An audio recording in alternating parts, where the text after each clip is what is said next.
Good afternoon, everybody. Madam Roy back again. Well, today I thought I'd show you one of my recent acquisitions. I know I kind of hinted to this in a previous video. As most of you guys know, I'm really into vintage video games. And basically any type of vintage computers.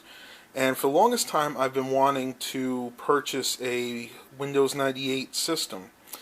So the other day I was at the thrift store and I noticed this little beauty here. This is a compact Presario. It has an Intel Celeron 466 megahertz processor, and as you can read there, it was originally designed for Windows 95.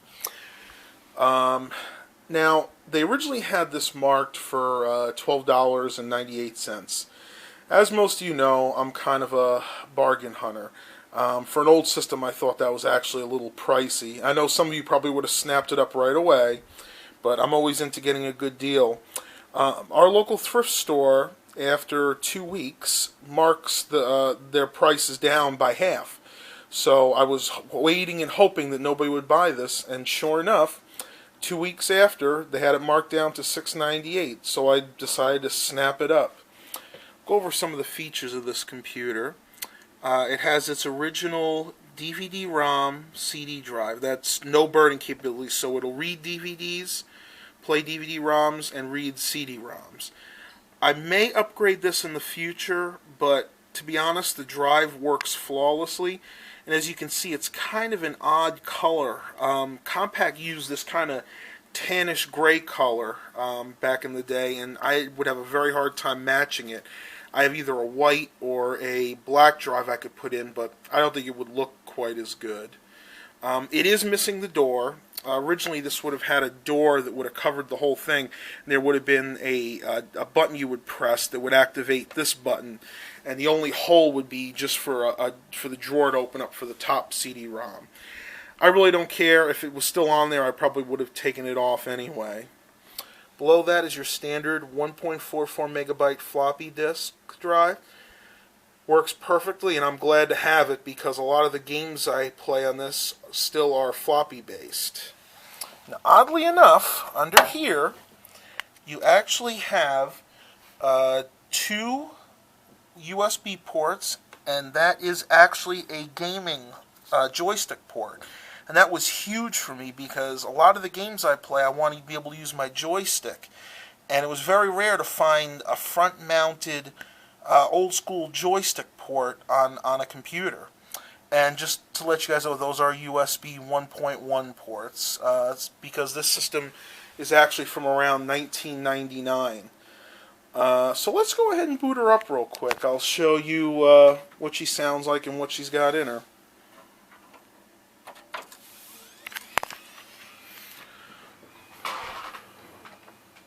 And this will be a cold boot. I haven't had this on for a couple of days.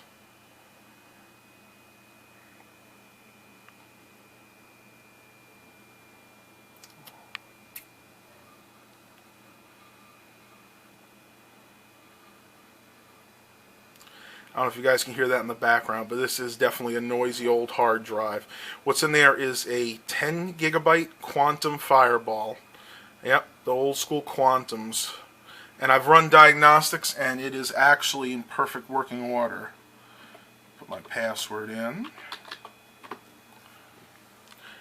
This is actually one of the backgrounds that comes with the desktop pack for Windows 98. I kind of like it. It has a little bit of sounds to it, but because of copyright laws, I don't want a chance playing them. Sorry, guys.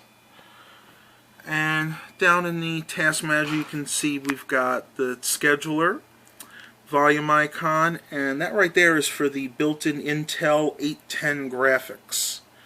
And yes, the time is correct. As you can see, I don't know if it'll show up on camera or not. I'll go like this. You can see it is January 5th, 2014, and I am on the East Coast. Funny thing with this computer, the BIOS itself is not Y2K compliant, so if you go into the BIOS, it'll actually tell you that it is 1904. But Windows 2000 actually corrects the problem. So whenever I boot the computer up, it fixes the BIOS. But let's say I was to boot off of a USB stick or boot into a different operating system that was on a disk, like a Linux-based system. I'm not sure what it would do. It might still say it's 1904. Let's go ahead and go into Properties. It is Microsoft Windows 98, second edition. It's registered to me, and it is a Intel Celeron processor, and it has 100. It actually has 192 megabytes of RAM, but it takes 1 megabyte for the video memory. I believe it is actually a 4 and 8 megabyte Intel video card, but for some reason it actually uses only 1 megabyte of the system memory. I actually upgraded this. It originally came with 64 megabytes, so I put in a 128 stick and left the 64 in. So this is pretty much maxed out. I think you might be able to get it up to like 224, but 190, 192 is more than enough for Windows 98. Another upgrade I did is I wanted to have some extra storage space, so I added 2 more hard drives. Believe it or not, this little compact case could hold a total of 3 hard drives. The C drive, which is it is a 10 gigabyte, but Windows, as you can tell, only sees it as 9.3, and there's 5.15 gigabytes left. The second hard drive I put in is also a 10 gigabyte with 7.38 gigabytes left. And the last one I put in, which I wasn't really expecting to, but I had it laying around, so I figured I might as well, is actually a 13 gigabyte hard drive, and that I have not put anything on yet. I'll go over some of the programs with you just to show you what I kind of use this for. As most of you know, I'm really into the You Don't Know Jack series, so I got all of those loaded on here. Got WinZip, which is a really nice program because Windows 98 by default cannot handle zip files, so you have to have something like WinZip or UK Unzip, something to that effect. I have an old version of Winamp on here. I have an old version of VLC Media Player on here, believe it or not. But I don't think it works very well. I'll have to check that out later. I haven't really used this to play many videos. Sierra Utilities, that's for the... I'm trying to think what I have that for. Okay, that's for You Don't Know Jack. I have all the Quake 2 loaded on here, and all the expansion packs as well. I even have an old version of Picasa on here. Picasa 2 will run on Windows 98, just to let everybody know. Then we have the original online services. Let's see what it says for that. Wow. I don't know if you guys remember some of these. Of course, you know America Online. Back in the day, we had AT&T WorldNet, which I think went out about 5 years ago. Then CompuServe and Prodigy. We haven't heard of those since the 90s. Those are like the original internet service programs. They didn't even really get you to the... They could get you to the World Wide Web, but what most people used those for was the content they post up on their bulletin boards at the time. We have Firefox, Microsoft Office, Head Games. That's a surfing game. Hasbro games. I have Jeopardy, Jeopardy 2nd Edition, and I also have Battleship. Electronic Arts, Need for Speed Porsche Unleashed. That is a really nice program. I don't know if any of you guys are into the Need for Speed games, but that one really is fun to play. Bricks of Egypt is kind of like a Pong ripoff. It's okay. Not sure what that is. Cyberlink Power DVD, because it does have a DVD-ROM. Then CC Cleaner, which I know most of you are really familiar with. That's just for cleaning up old files and cleaning up the registry. And then Avast Antivirus. I actually have an old version of Avast, but because this system is so old, I can't run it in real time. So what I'll do is, if I think there's an infection somewhere in the system, I'll just run a quick scan, either boot time scan, or I'll just open it up in the operating system and check the memory. So far, I haven't had any issues with viruses. Knock on wood. So anyway, that's about it for this system. I'm really happy to have acquired it. I've been waiting a long time to find something like this that I could play classic Windows 98 titles on. Now, don't get me wrong, this computer would not be my first choice. This is the epitome of a poorly designed computer. The case itself is incredibly hard to open. It actually slides forward, and it gets stuck almost every time. It's very hard, it's very tight to work in this computer. As most of you guys know, the proprietary compact computers from the late 90s, they used all these different proprietary brackets. There's even one that holds a non-standard power supply in place, which I did have to replace.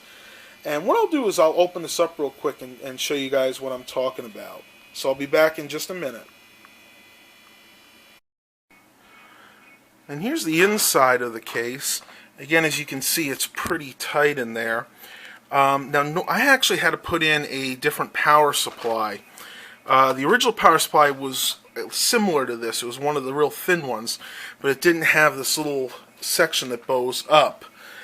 I'll show you in a minute why that is actually a problem, but you can see inside I have added this is the original hard drive, which is actually up here.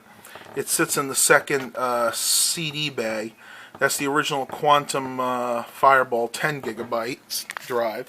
And then down here I have the two 10 gigabyte drives and the 13 gigabyte drive, which I was shocked you could actually fit into this computer. Up there is the floppy drive, and now you can kind of look and see better here. There's the two USB 1.1 ports and then the joystick port. Very rare to find that on a computer. It's the one thing I really actually like about this system. But going back to the engineering problems with this, you can see that the one thing they did get right is you have ample access to the expansion slots. And in this computer you see that there are 4 regular PCI slots. There is no AGP expansion slot in here. Wah. But that was not uncommon for a system of this age and this quality. Yes, you can see I'm being facetious there. This was a lower end computer back when it was built in 1999. One real pain is, I don't even know if you guys can make it out, but right down there, right where my finger's pointing, is where the RAM goes. Now, to get to that, you actually have to pull this whole bay out. I'm not going to do it now because it's really a pain. There's 2 screws here, and then you just pull out using the floppy drive. It comes out just fine, but getting it back in can be a chore. There's no guide rails here whatsoever, so you have to line up the screws just right. So you have to hold this with one hand, and then maneuver the screwdriver with the other to hopefully get it in just right. It never works the first time, so that is a big pain in the butt. Now if you look up here, you can see this is where the cabling for the CD and the original hard drive are. This I actually kind of like because it allows you, if you really need to put an extra fan here. Being that this is only a 466 megahertz computer, it's really not necessary. This machine doesn't even get warm. Now this is the actual case that you see over it, and like I said, this is very unusual the way this works. It's actually like it fits over the entire computer, so you actually just have to slide this back on. Now the one problem I've been having is because this power supply bows out a little bit, it's really hard to get this side on. You kind of have to use a screwdriver to pry this up a little bit, and it'll eventually go over the power supply. I have a friend who's supposed to give me the right power supply for this, but I don't know when that's going to be. Until then, this one does the job. So again, that's a quick view of my recent pickup of this compact Presario computer system. If you guys want any more specific videos relating to this, just let me know in the comments. Have a good day, everybody.